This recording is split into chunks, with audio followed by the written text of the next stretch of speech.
อินน่ะเกี่ยวสไตล์ไปจอยเลยจิเชบากแบบพิมือเขาเนี่ยบูเบียแล้วเกี่ยวสไตล์ขาเขาเนี่ยไม่สโลชัวอะไรจุดเรื่องอะไรอินน่ะมาอีอุยย้อยเนี่ยไอ้คนนี้ย้อยมาเบียร์สิเคนี่จงเงี้ยนี่แล้วย้อยเบียร์เนี่ยมาเบียร์จะช่วยงานเลยอาจจะไม่ได้น่าอุยก็อุยเย่เลยงามาล่าหน้ากำลังขัดกันในไร่ดีเชียงดาวอาคายเลยรุ่นโนไทยในไร่เลยมิโซนาดีที่ฮักครุ่นในทั่วในหุ่นในไร่เลยเธอไม่แน่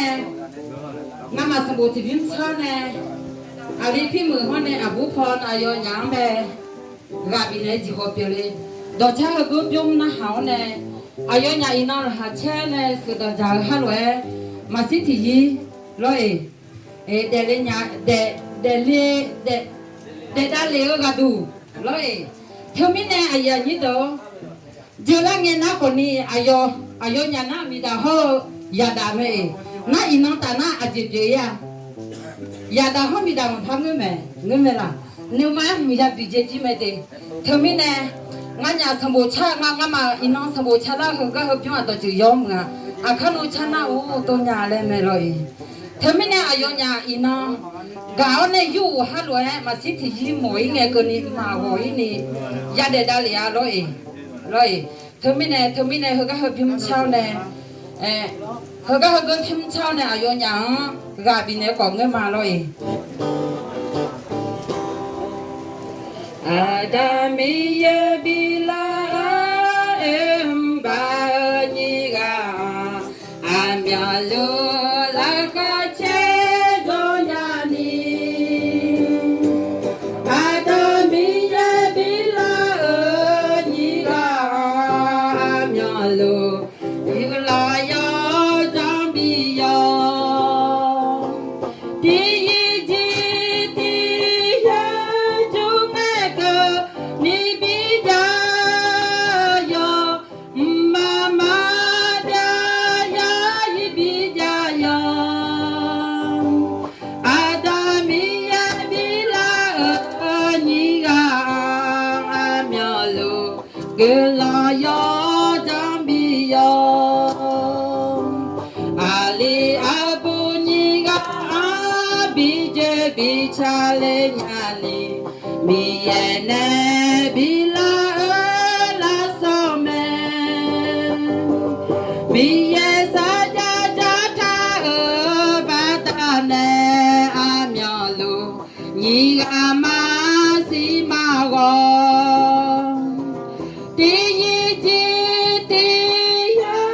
จุเงกนิบิจายามามาเดยายิบิจายามีเยสาจาจาทาบาตาเนอาเมียลูญิกามาสิมาโกดอกมาสาจาจาทากังจังทาบาตาเนญิกาโกทิกาเตเปลาเมกังจังทาอาจาเขวมาเจนาญิกาลูยังโปมาชาญาตียีจีทียาจุเมกานิบิจายามามาดา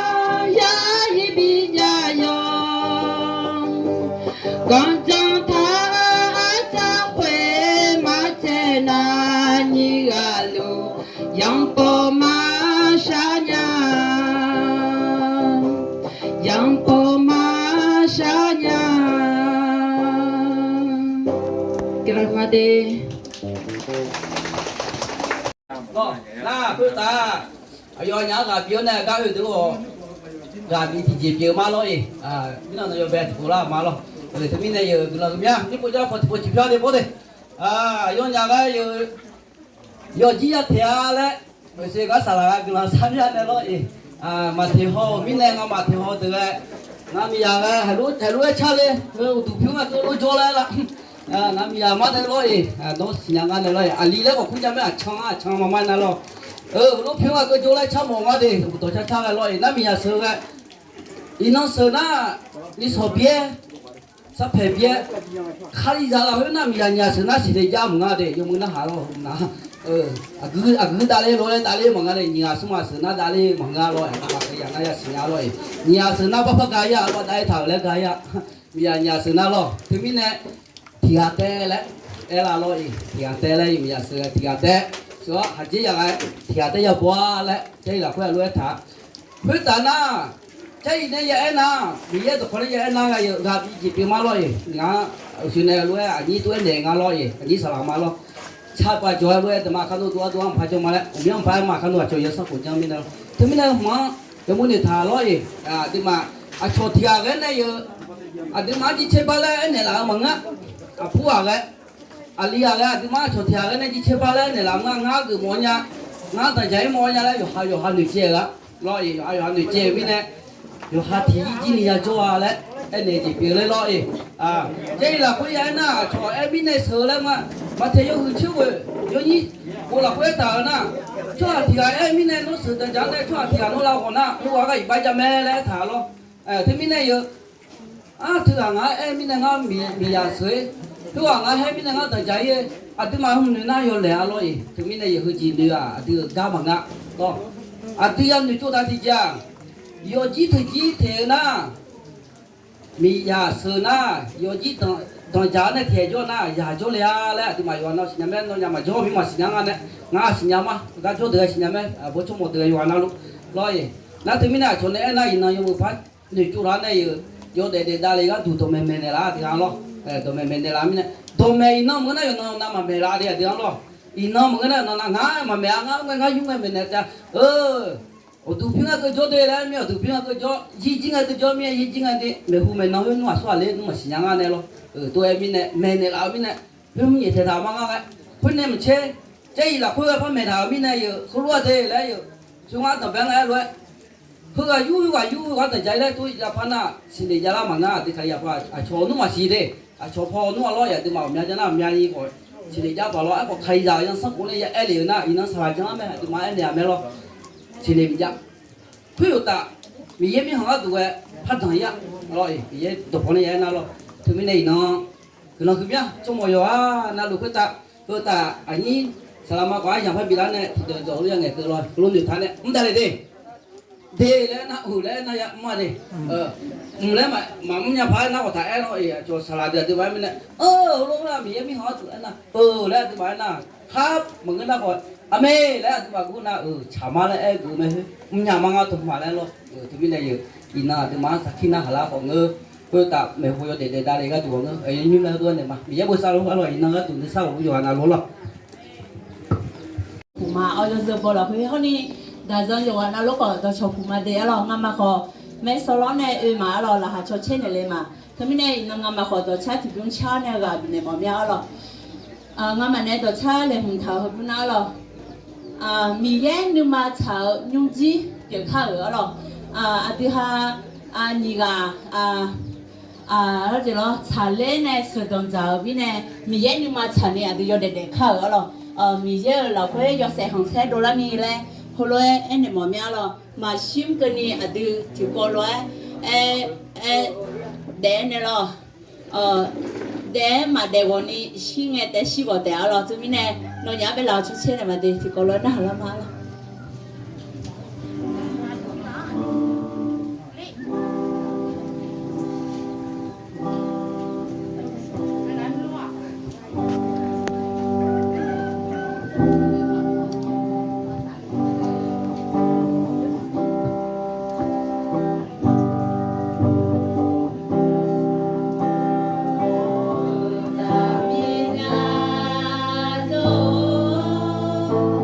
Shaka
真的嘛咯，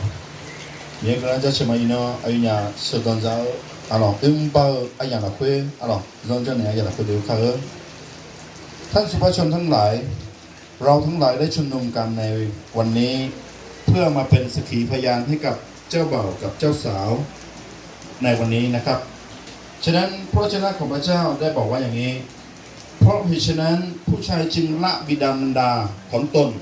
ไปผูกพันอยู่กับ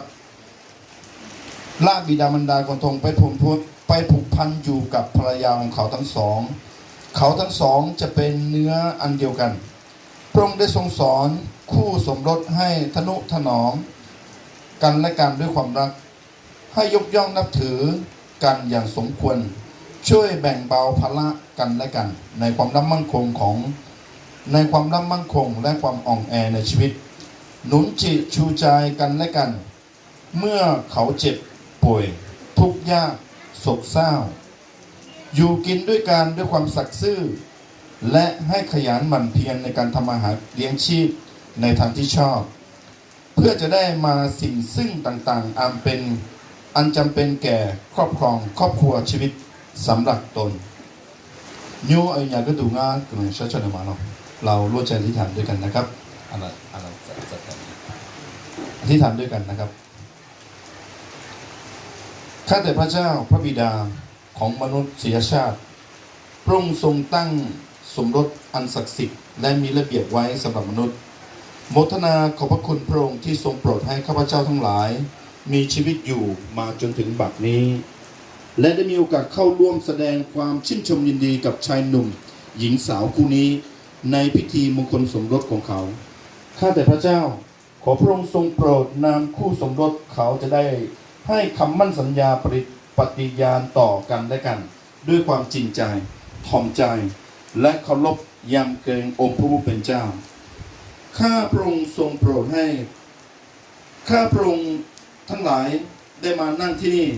เพื่อจะถวายเกียรติแด่พระเจ้าและจะเสริมสร้างครอบครัวใหม่ที่จะเกิดขึ้นในเช้านี้เราขอบคุณพระองค์อธิษฐานในพระนามพระสุคริสต์เจ้าอาเมนเมื่อเนี่ยรับเป็นวันนี้เจ้าบ่าวเจ้าสาวก็มีหลักฐานนะครับหลักฐานที่แสดงการสมรสด้วยนะครับที่ไม่ขัดต่อกฎหมายแล้วก็ขนบธรรมเนียมและประเพณีของบ้านเมืองด้วยนะครับฉะนั้นก็สองคนก็ไม่ได้จดทะเบียนสมรสแต่ว่าเรามี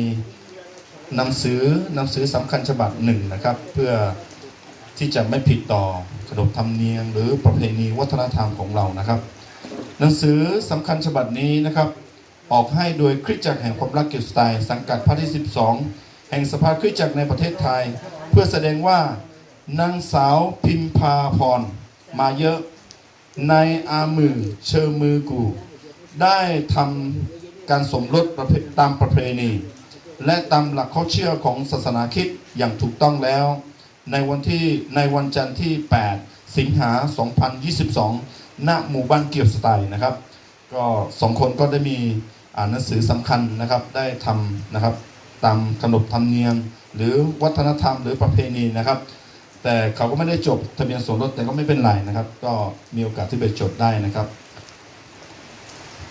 เราจะมีคำมั่นสัญญาต่อไปนะครับเจ้าบ่าวเจ้าสาวจะมีคำมั่นสัญญานะครับ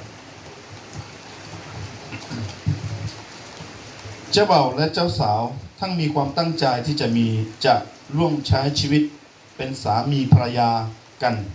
ตามพระประสงค์ของพระเจ้าจงให้คำมั่นสัญญาและปฏิญาณต่อกันเฉพาะพระเจ้าและต่อหน้าสุภาพชนในที่นี้ว่าทั้งจะเอาใจใส่เลี้ยงดูกันและกันด้วยความรักจะเป็นสามีภรรยาที่สัตย์ซื่อต่อกันจะร่วมทุกข์ร่วมสุขด้วยความอดทนและจะรักษาบัญญัติแห่งชีวิตสมรสที่พระเจ้าทรงตั้งไว้ด้วยความเพียรพยายามถ้าท่านมีความตั้งใจเช่นนี้จงให้คำสัญญาและปฏิญาณต่อกันด้วยความจริงใจ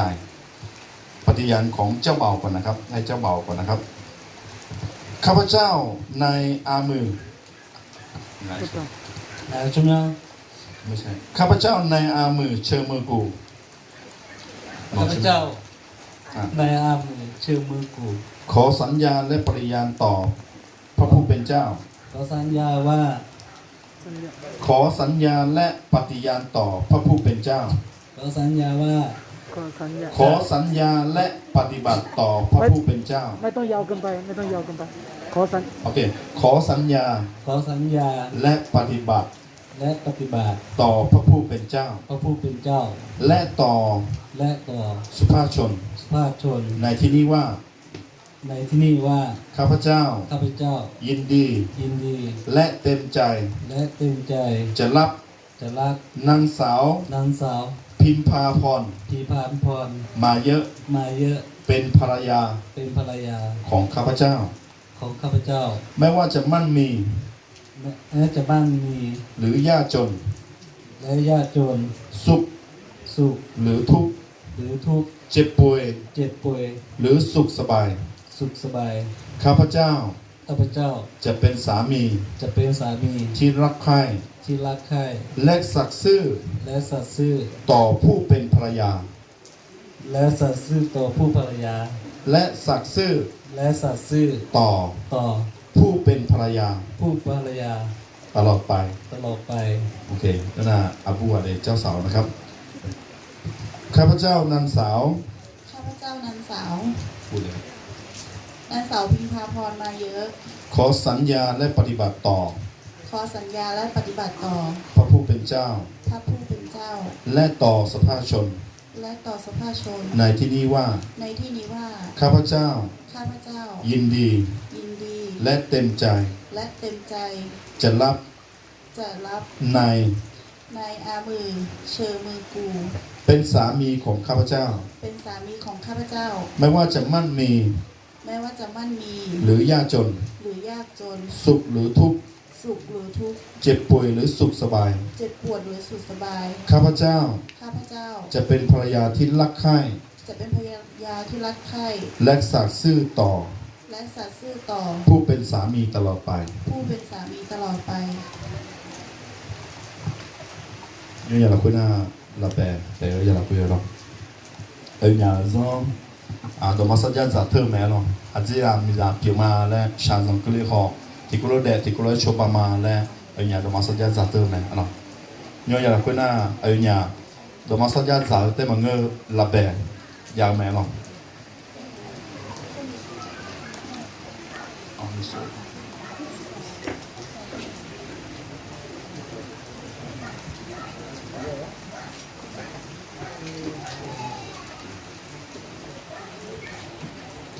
nhớ giờ nhà bún nhà lo là bè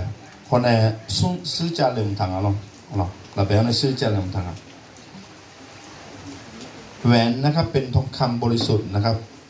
สองวงนี้เป็นเครื่องหมายแห่งความรักและคำมั่นสัญญานะครับแสดงว่าท่านจะช่วยกันรักษาและทนุถนอมให้ความรักมีต่อกันให้บริสุทธิ์แหวนนี้เป็นวงกลมเชื่อมกันสนิทนะครับไม่มีตัวต่อไม่มีเลี้ยวรอยนะครับไม่มีจุดเริ่มต้นและไม่มีจุดที่สิ้นสุดนะครับจะมอบให้เป็นสัญลักษณ์แห่งความรักให้เป็นเครื่องหมายประทับตราในดวงใจของเขาทั้งสองตั้งแต่บัดนี้และจงชั่วนิรันดร์la belle hena adam belle hone asa sama bo alors la belle su piranya hena mi zang khone mu de su pio me to tu ni nya do masa ja zana ino tana de siu ho la belle hu loe tu ni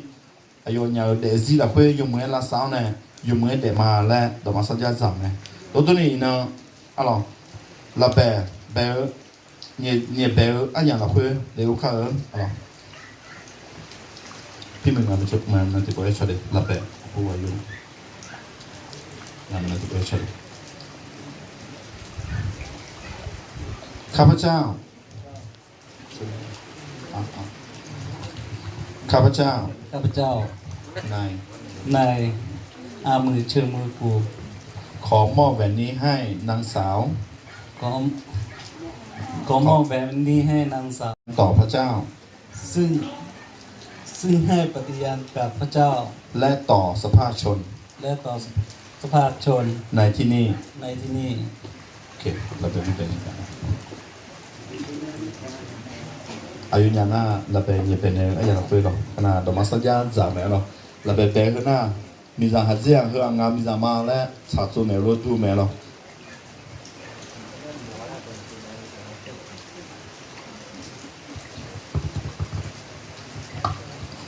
เจ้าสาวนะครับก็ต้องให้คำมั่นสัญญากับเจ้าบ่าวด้วยนะครับข้าพเจ้านางสาว ข้าพเจ้านางสาวพิมพาพรมาเยอะ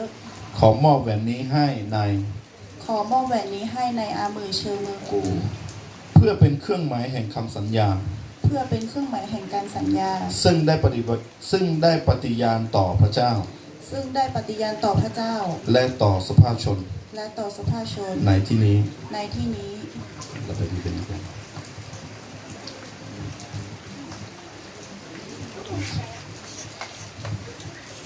อายุญาณาสื่อจากอะไรสักทางเราสื่อจากอะไรที่พอได้ปิดตังเราอันนี้ก็ผู้วันอยู่ปิดตัง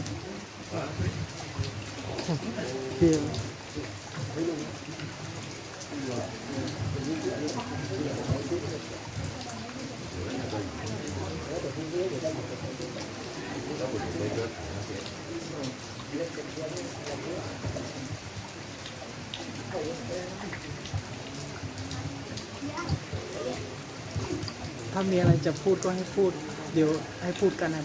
ถ้ามีก็ให้พูดกันเผื่อว่ามีอะไรจะพูด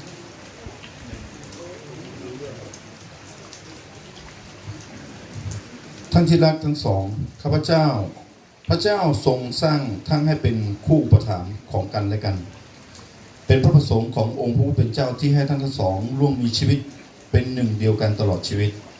ท่านจะดูตัวอย่างสามีภรรยาที่ดีว่าเขาปฏิบัติต่อกันอย่างไรขอให้ท่านจงปฏิบัติตามขอให้ท่านทั้งสองรักใคร่และสัตย์ซื่อต่อกันร่วมทุกข์ร่วมสุขและมีความอดทนอดกลั้นต่อกันและกันขอให้ท่านทั้งสองจงรักกันให้มากยิ่งขึ้นขอให้แหวนซึ่งท่านได้สวมให้แก่กันและกันนั้นเป็นสัญลักษณ์เป็นเครื่องหมายแห่งความรักไม่มีที่สิ้นสุดอย่ารักกันและกันด้วยคำพูดและด้วยอารมณ์เท่านั้นแต่จงรักกันและกันด้วยการกระทำและด้วยความจริงและจงรักกันเหมือนอย่างที่องค์ผู้เป็นเจ้าได้ทรงรักท่านนั้นและความรักที่ท่านมีต่อกันนั้นจงเป็นความรักที่บริสุทธิ์พระคัมภีร์ได้สอนไว้อย่างชัดเจนว่าจงให้การสมรสเป็นที่นับถือแก่คนทั้งปวงและให้เตียนสมรสปราศจากความชั่วช้าเพราะคนมีชู้และคนที่ร่วมประเวณีนั้นพระเจ้าจะทรงพิพากษาเขาฮีบรูบทที่13ข้อ4ได้บอกว่านี้ว่าความรักนั้นก็อดทนนั่นและกระทำคุณให้ความรักไม่อิจฉาไม่อวดตัวไม่ยินพยองไม่หยาบคายไม่ชั่นจดจำความผิดชื่นชมยินดีเมื่อประพฤติชอบความรักอดทนได้ทุกอย่างแม้ความผิดของคนอื่น และเชื่อในส่วนดีของเขาอยู่เสมอมีความหวังและและทนต่อทุกอย่างในความรักนั้นไม่มีความกลัวแต่ความรักที่สมบูรณ์นั้นได้ขจัดความกลัวเสียความรักแท้และบริสุทธิ์ไม่มีวันสุดสิ้นเพราะพระเจ้าทรงเป็นความรักก็ขอให้ท่านทั้งสองนั้นมีความรัก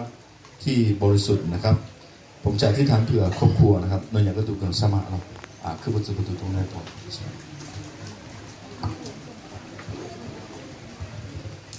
อย่างก็ดูกันใช้ชนมาเราจะอธิษฐานด้วยกันนะครับข้าแต่องค์ผู้เป็นเจ้าขอให้ชีวิตคู่บ่าวสาวในเช้านี้ให้เขาเติบโตในทางของพระเจ้าและให้เขาเสริมสร้างซึ่งกันและกันให้เขาทั้งสองคนสามารถรักษาคำปฏิญาณคำปฏิบัติที่ได้พูดได้ปฏิญาณตนในเช้านี้ให้เขาผูกพันเป็นอันหนึ่งอันเดียวกันใช้ชีวิตร่วมกันให้มีความรักซึ่งกันและกันช่วยเหลือเกื้อกูลทนุถนอมให้มีความรักแบบอย่างที่ดีให้กับพี่น้องของเราขอพระเจ้าอวยพรครอบครัวในเช้าวันนี้ที่จะเกิดขึ้นในเร็วนี้ให้เขามีความรักมีความอดทนสัตย์ซื่อต่อกันและกันขอพระเจ้าอวยพรให้เขามีทุกสิ่งที่เขาต้องการพระบิดาเจ้าเราขอบคุณพระองค์สำหรับในเช้านี้ขอบคุณพระองค์ทุกสิ่งเหล่านี้อธิษฐานในพระนามพระเยซูคริสต์เจ้าอาเมนทุกอย่างแต่เรานี่อยากคุณZonja Femepea, alors qu'on a un matin ou tout temps, il y a la peu de cœur. เจ้าบ่าวเจ้าสาวจากคารวะบุพการีนะครับซึ่งผู้เป็นอาวุโสที่เลี้ยงเรามานะครับก็โยยาเราคุยหน้าอามาตังอุตุทองโยโซปนเนอร์เราที่ห้างชุดในแล้วเนี่ยที่ห้างเงี้ยกันในแล้วเราอุตุทองยาเราคุยเจ้าบ่าวและเจ้าสาวนะครับบิดามารดาเป็นผู้ให้กำเนิดและเป็นผู้ที่มีพระคุณต่อชีวิตบิดามารดาได้ให้การเอาใจใส่เลี้ยงดูและทนุถนอมชีวิตของท่านบิดามารดาได้ให้การศึกษาและทุ่มเททุกอย่างจนท่านได้เติบโตจนสามารถมีเย้ามีเรือนให้ท่านทั้งสองได้กราบขอบพระคุณโดยสำนึกในพระคุณและความรักที่บิดามารดาได้มีต่อชีวิตท่านขอให้ท่านเป็นลูกที่มีความกตัญญูกตเวทีต่อบิดามารดาเพื่อท่านจะมีความร่มเย็นเป็นสุขและมีความเจริญรุ่งเรืองในชีวิตพระคัมภีร์ได้กล่าวว่าอย่างนี้จงให้เกียรติแก่บิดามารดาของเจ้าเพื่อเจ้าจะได้ไปดีมาดีและมีอายุยืนนานที่แผ่นดินโลกเจ้าบ่าวกับเจ้าสาวจากคารวะบุพการีนะครับมาตั้งอุดุทองเราคนนี้กี่คนแล้วน่ามาแต่ตัวตรงนี้เป็นยังไงแต่เราอุดุทองเราเอามาไว้โอเคที่ก็อุดุทองเราอุดุทองเรากลับลงไปนะครับไว้ที่ตักน้อยอย่างครับบ่อีบ่นะลูกที่ที่อยู่ตรงก็มาปูมาพานี่จะยาวบ่น้อยอย่างอีแต่ได้เลยเช่นเช้าที่ยาวอีบ่อีอย่ามีส่วนใหญ่อยู่ส่วนนี้ก็น้อยอย่างอีจะได้เนี่ยมาเชื่อจังมาได้เราได้ยาวอยู่ไม่ไปได้ยาวบ่ตอนจะใช้ตอนจะน่าจะไม่ดีนี่คือบิดามารดาทางเจ้าสาวนะครับเราจะคารวะบุพการีนะครับเป็น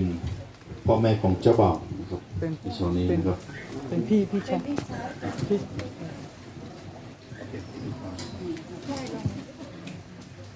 ต้องให้กันในแต่เนาะ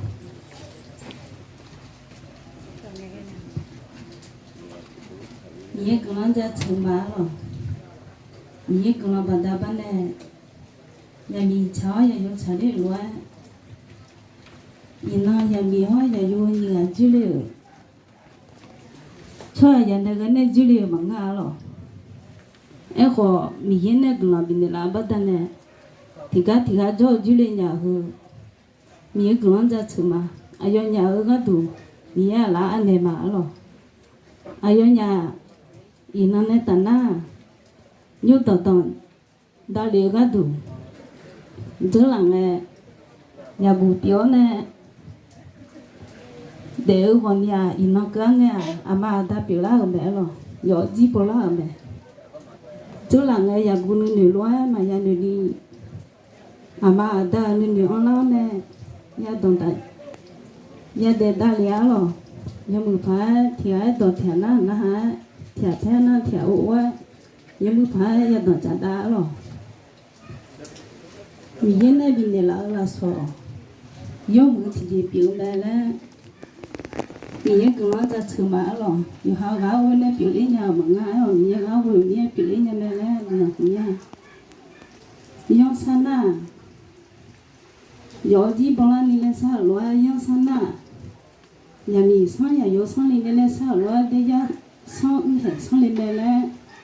mình yêu cũng là hơi này lo tao này cái này bỏ nhà rồi nhà mình hụt bao lâu quả nghi nhà yêu hụt bao lâu quả nghi mình nhớ này bên này là sống hai người mà là rồi mình nhớ có người là hụt bao gì bên nhà rồi bây giờ na mình nhớ làm đẹp để lên cho mà nó ngà mà hôm nay ngà ta mà doa rồi mình nhớ này hụt doa liền này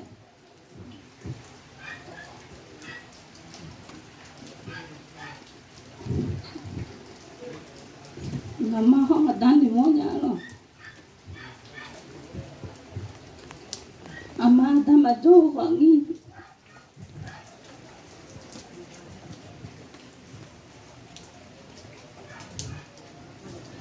mà ta mà cho đi mà ta tu thế mà ta nhà tôi là mà rồi ấy có gì mà ngã mà ta yêu hắn mà cho hắn à phải ta cho nó nhà ở đã thì rồi mà bố mà phá ni nhiều ada mi ye nó nhà hai chỗ cái chỗ lùm rồi nó nhà ông cái sao cái rồi bị nhà ada mi ye thì chỗ mẹ rồi gà thập ba gà thập ye lên này mỏng nha cái nhà lên những cái ngực liền nữa rồi mà những cái sao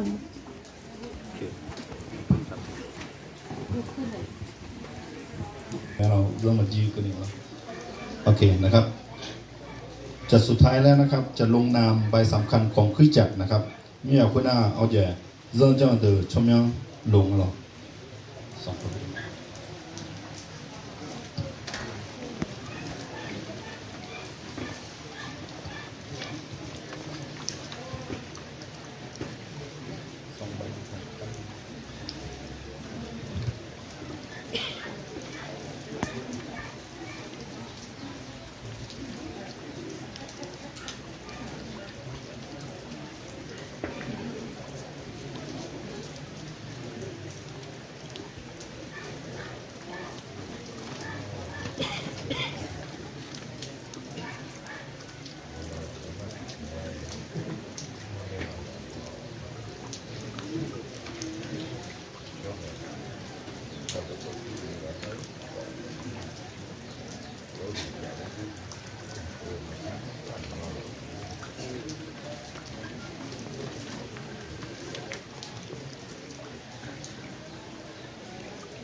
อยู่หน้า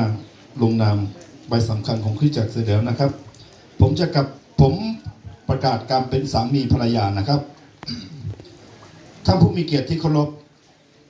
ในนามขององค์พระผู้เป็นเจ้าผมครูศาสนาจารย์อิสยาเอื้ออาทรผู้ประกอบพิธีขอประกาศว่านับตั้งแต่บัดนี้เป็นต้นไป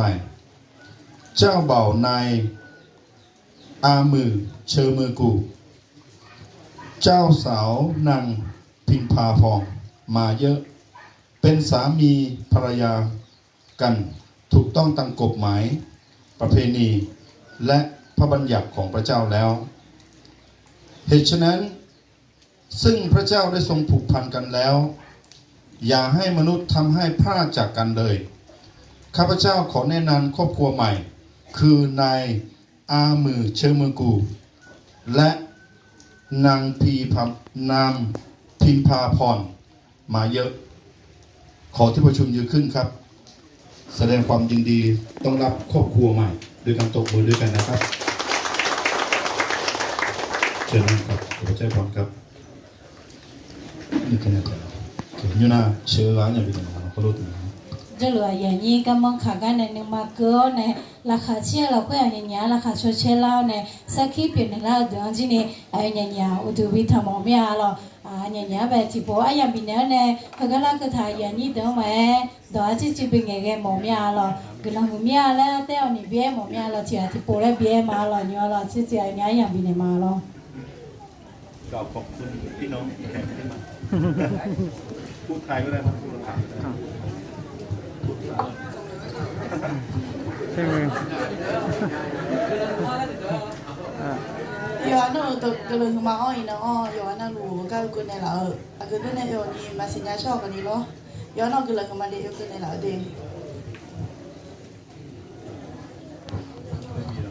Miga. Yo nak keluar ke malo. Ngangat ayo na ke nelo.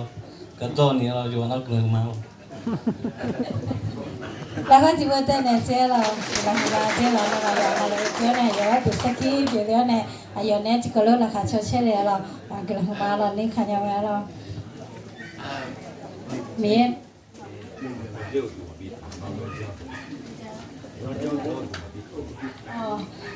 ที่บอกว่าวิทุกเสียเราอาจจะเขาจะงานเยอะอายุไป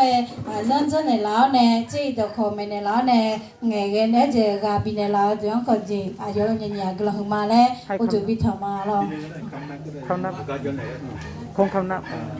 ที่ประชุมโอเคกลังมาเราเจอหน้านี่ขยันแต่เดียวเรากลังมาเราhôm nay tôi mà nghe hôm nay tôi nghe có nhàอยู่นี่ก็ได้ทานจ้ามาจากก็แบบมาก็แบบเราก็กลมย้ายจีก็มีแต่เดียวงามาชีน่าเราภาษาก็ภาษาบันเดอันนั้นพี่หมูกับพี่หมูเกือบหรืออยากเขาเสร็จเลยแหละดูว่าน่าคุยยังอาสาด้วยแม่ก็อย่างนึงมาเกินเลยชอบพินเนี้ยชอบบาทเนี้ยชอบเงินได้เล่นก็จะมีเงินเรื่องผู้ว่าอยู่ด้วยแล้วผู้ว่าอยู่ด้วยนะมันเงินแน่มาชอบไปลุงอ่ะจากก็ตัวที่เจ๊มากินเนี่ยก็นี่ผู้ว่าอยู่ด้วยเงินมาอะไรแบบคุณจะบอกยังไงแบบงั้นมาเขามาแดงอ่ะต้องเขามาแดงเนี่ยก็ผู้ว่าอยู่ห่างแต่ผู้ว่ามาดูเนี่ยเงินมาแล้วคนเนี่ยจ้าเราอย่างนั้นนี่ที่เจ๊มาบินแล้วคนนี้มีเยอะเกินนะไม่บิดใจอย่างนั้นเราย้อนเราเขาก็รักกันเนี่ยก็ย้อนว่าเราเปลี่ยนมาเราเยอะขึ้นแล้วก็ตัวมีงานที่มีอย่างไอ้ยันนี่เหรอรักกันเนี่ยเราหมดเนี่ยจังเราย้อนหาเช่นนั้นเราอยู่นี่ย้อนเราเนี่ยมาย้อนหาเช่นนั้นแม่เนี่ยพอเช่นนั้นอาจจะไม่ได้นะงานที่มันที่เชื่อบ้านเราอยู่นี่เขาเรายังมองอ่ะเอ้ยเนี่ยมาเสียใจที่กี่ไงท่านี้รักกันนะเขาเรายังมองอ่ะเอ้ยเขาเราจ้องอ่ะเอ้ยเนี่ยมาให้หนุ่มใหญ่หน่อยเวลาเช่นนั้นเราอยู่นี่มองอ่ะเอ้ยเนี่ยหุ่นเดี๋ยวมันยังไงเป็นเราที่เนี่ยเดือดเยอะหุ่นเราก็รักเป็นเนี่ยเรามันเนี่ยเราเห็นยังไงมาเดี๋ยวยังไงมาสิเนี่ยที่ไรมาสิเนี่ยดีน่ามาสิที่นั่นแน่ไอ้เยอะนี่เราก็เราก็รักเนี่ยก็เราชอบบ้านเนี่ยก็เราหุ่นเนี่ยเนี่ยก็หินก่อนได้ไงน้องนี่นะหายอกกันใช่ไหมที่ก็แบ่งกับฉันกับเธอนะหายอกกันใช่ไหมอาจจะจะวันนี้เธอเงี้ยเนี่ยเธอทำพี่นั่นเธอตรงนี้เรานี่เธอทำพี่นั่นเนี่ยนะหายอกใช่ไหมฉันกับเธอแบบเอ็งนั่นน่ะฉันกับเธอแบบที่ยามีอายุแล้วเดี๋ยวก็รู้เด็กได้แต่มันไม่ล่างหัวใจบอกอาจจะอ่อนฉันกับเธอแล้วเธออันดับก่อนเนี่ยอันมาก่อนเนี่ยไอ้แบบมาเนี่ยตอนนี้เราก็จะได้ชอบไปสักทีเนี่ยหายอกใช่ไหมไอ้ยังคือที่เจงานน่ะผู้ยาไปไอ้ยังคือดูงานหรอกจังหวะนั้นหรอมีเยอะเกินนะไม่บิดจ้าน่าสลัดก็เถื่อนแล้วงานมาสลัดเถื่อนนั่นเองอากาศที่ฟองนี่อากาศช่องนี่ที่เจ๊ไม่คนเล่นฟังงานมาสลัดเถื่อนหรอกไอ้ยองง้อไอ้ยอดก้อนเนี่ยไอ้ยอดก้อนที่เนี่ยแย่กันมามีเยอะเกินว่าไอ้ยอดบิดจ้าเล่นหรือมาก้อนใหญ่อย่างนั้นที่มาซะกูเจอได้ของคนนี้ไอ้ยอดอ่ะคือการตัวเรานี่อยู่ห่างก่อนเว้ยก็ถอนที่เนี่ยเนี่ยคนท่านเนี่ยเดือดร้อนเนี่ยเราสาได้สาเนี่ยหรอกเกิดมาอย่างว่านั่นเนี่ยคนเนี่ยเนี่ยไอ้มอนเนี่ยเนี่ยย้อนนะวิ่งเยอะกว่านี้วิ่งเยอะก็วิ่งเยอะอะไรพอย้อนเนี่ยรักเกินเดี๋ยวเนี่ย那你说是妈了，有完那年了，那么你也说他妈一家嘞，人家在妈了，有那我他妈。là cứ má rồi, giờ nó này cứ này là này mẹ, cái mà má mình này cứ nung lá cá rồi dễ mẹ, nói vào giờ nó này món này lá cứ này mẹ là chế mẹ là gì? อยู่บ้านนะครับวันนี้ฝนตกไม่ไป mà bắt đầu này là